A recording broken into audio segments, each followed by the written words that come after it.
Welcome. In this video, I'll show you how to remove captions here in Caption AI. All right. So first up, I'm just going to go ahead and select a template right here. For example, this one, hit on create and just wait for it to generate. Okay. Once done, just click on it. Then you'll be landed to the editor. Now, to delete or remove captions here on Captions AI, it is actually pretty easy. Okay. All you have to do is just click on the caption itself. And then once done, as you can see here, we have this delete button.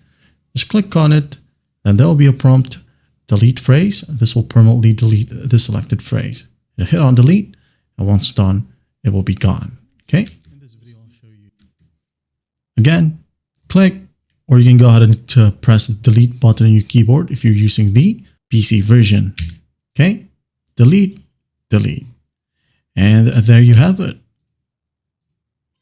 I hope this video helps, and I'll see you in the next one.